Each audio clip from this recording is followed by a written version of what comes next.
ज़्यादा है, परंतु लॉकडाउन की वजह से या कुछ परेशानियों की वजह से मेले नहीं लग रहे हैं। जैसे आपका भरतई का मेला, कल हम नारायणी माता दर्शन करने गए, वहाँ तक पहुँच गए, वहाँ से लौटना पड़ा, दर्शन नहीं कर पाए। महाराज, त्रिकूट पर्वत की गहराइयों में वह हाथियों का झुंड बड़े प्रेम से रहता है। उस जंगल का वह राजा माना जाएगा। राजा सिंह भी उसके सामने नहीं आया करता था। महाराज भली प्रकार से अपने पूरे परिवार को लेकर वह हाथी चलता था, परंतु मन में घमंड था। कैसे? मैं इस जंगल का राजा, मैं हूं जो कुछ। जहां मैं आ गया ना जी, तो बस मैं के बाद मैं होती रहती, कुछ नहीं बचता। भाई अहंकार तो राजा रावण का नहीं हुआ, जिसकी स्वर्णमयी लंका थी। हम लोग क्या है उसके आगे? 100 ग्राम 200 ग्राम या आधा किलो, 1 केजी बहुत से बहुत। भाई जिसका नगर सोने का हो, है ना जी, सही बात कह रहे हैं, जिसका नगर सोने का हो, जिसके चलने मात्र से धरती हिलने लगती हो, ग्रह नक्षत्र उसके कहने पर काम करते हो, सभी देवता हाथ जोड़कर खड़े हैं, सभी देवता। ब्रह्मा जी जहां ट्यूशन पढ़ाने आते हो, हाँ भाई ब्रह्मा जी 4 वेद 6 शास्त्र 18 प्राण का रोज आकर वेद पाठ करते थे। एक बार क्या हुआ, सभी देवता खड़े हुए हैं, ब्रह्मा जी आ चुके हैं और रावण अपने राज्यसभा में बैठा हुआ है। तो बाहर से सूचना आई कि ब्रह्मा जी आ चुके हैं, वो आपको वेद अध्ययन कराना चाहते हैं। बोले उससे कहो कि बैठा रहे। क्या? बैठे रहो। तो एक निशाचर जो सेवक था, अरे बोले हम ब्रह्मा। अरे बोले काहे का?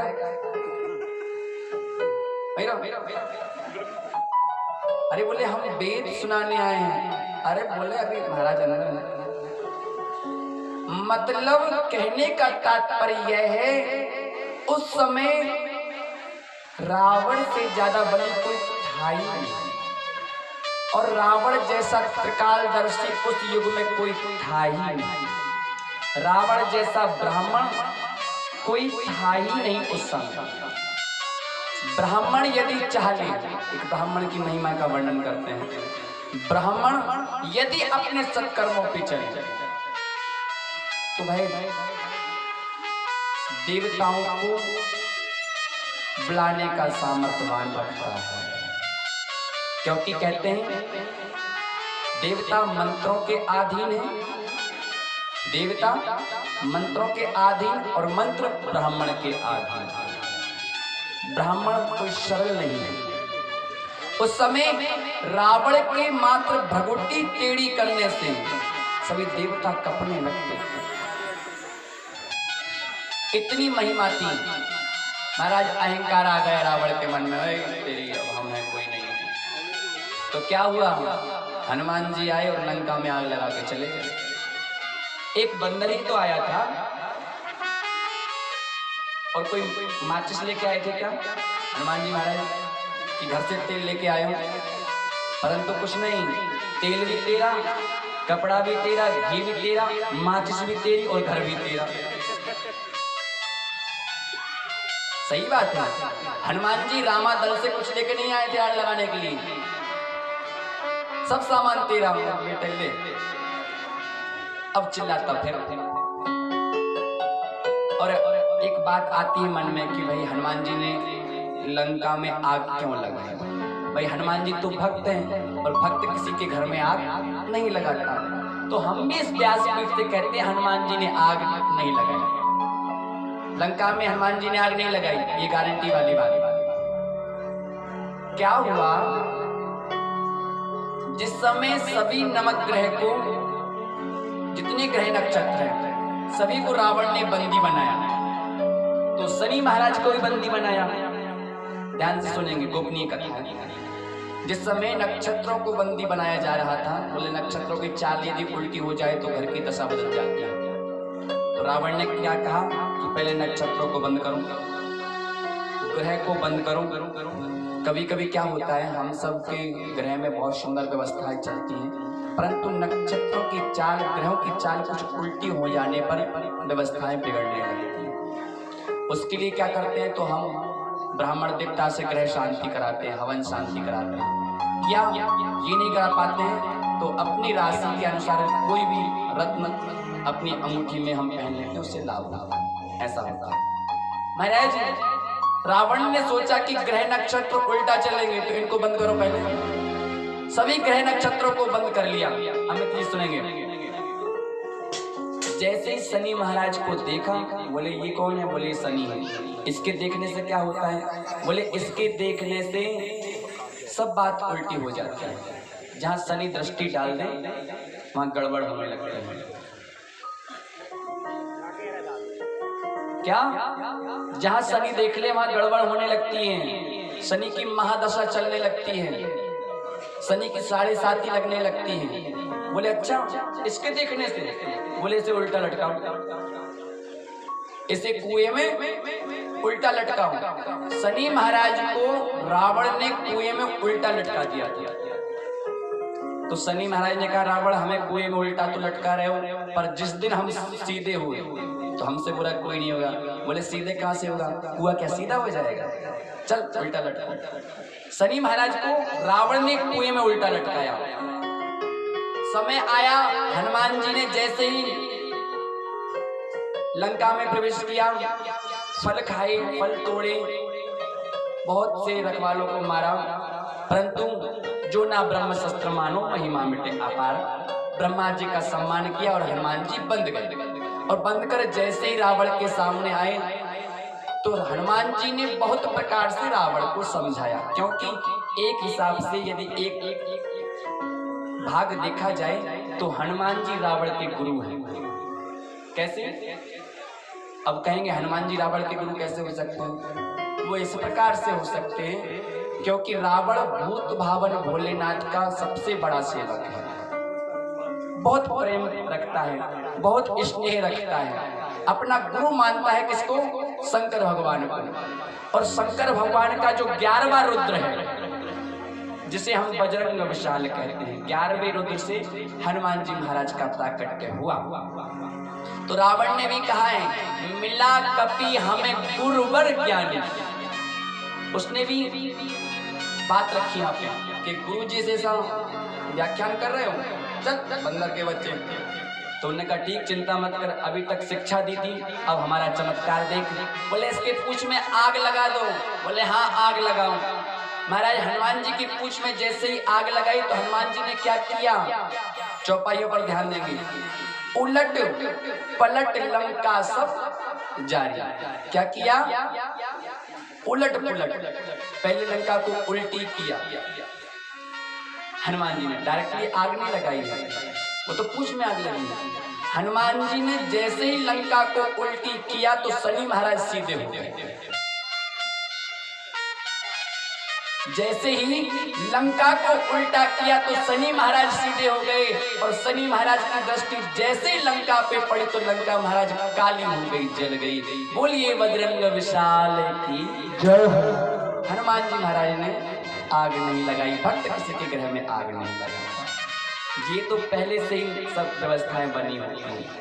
इस प्रकार से जब अहंकार राजा रावण का नहीं हुआ जी, जिसके 1 लाख पूत 1.25 लाख ना थी, फिर उसके यहाँ कोई पानी देने वाला नहीं बचा, फिर हम लोग तो इंसान हैं, हम उनकी माया का पारावार नहीं पा सकते। वह तो अखिल ब्रह्मांड नायक हैं, जगतपति जगदा आधार है। और उनके दर्शन जिसने कर लिए, जिनकी छवि राघवेंद्र सरकार की जिसने मन में बसा ली, उसका कहना क्या है। ओ सीताराम दरस रस बरसे जैसे सावन की झड़ी। सीताराम दरस रस बरसे जैसे सावन की झड़ी। ओ सावन की झड़ी रे प्यासे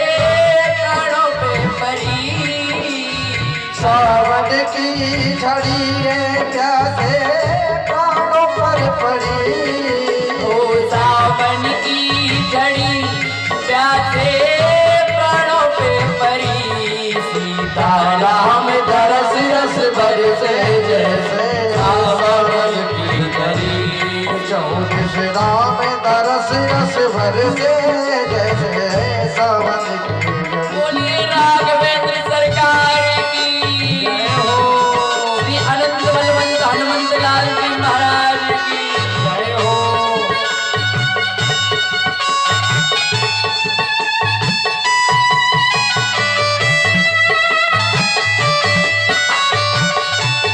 सभी ताली बजाते चले।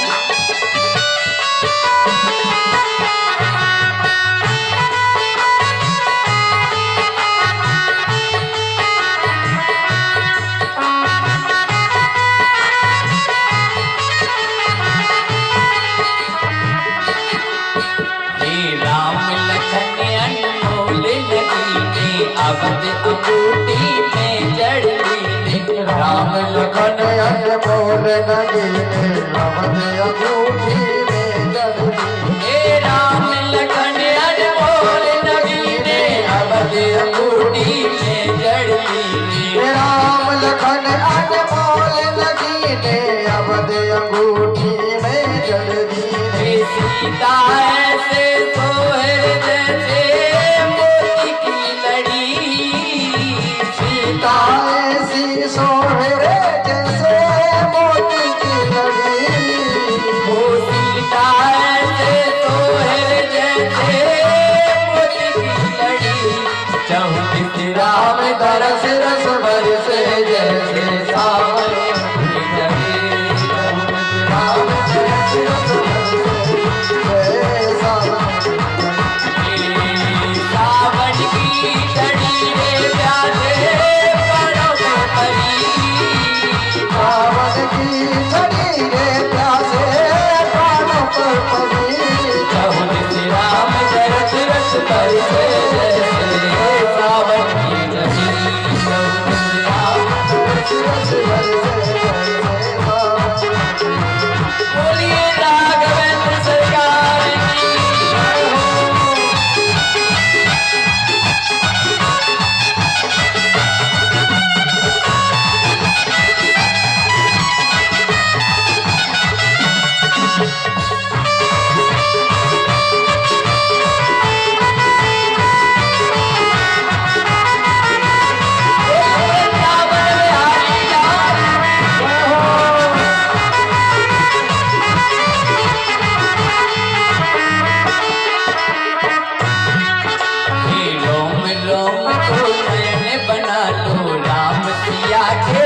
दर्शन पालो। राम राम को नयन बना लो राम सीता के दर्शन पालो। महाराज यदि अपने आप को आप परमात्मा में समर्पित नहीं करेंगे, उनके चरणों में चित्त नहीं लगाएंगे, तब तक आपका कल्याण नहीं हो सकता।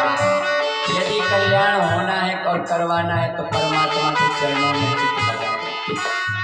सभी ताली बजाते हुए नाम लें, बोले राम को नयन बना लो राम सिया के दर्शन पालो। राम राम को नयन बना लो राम सिया के दर्शन पालो। चल री दर्शन कर आवे का सोचत खड़ी। जगरी दर्शन कर आवेगा सोचत खड़ी। चल री दर्शन कर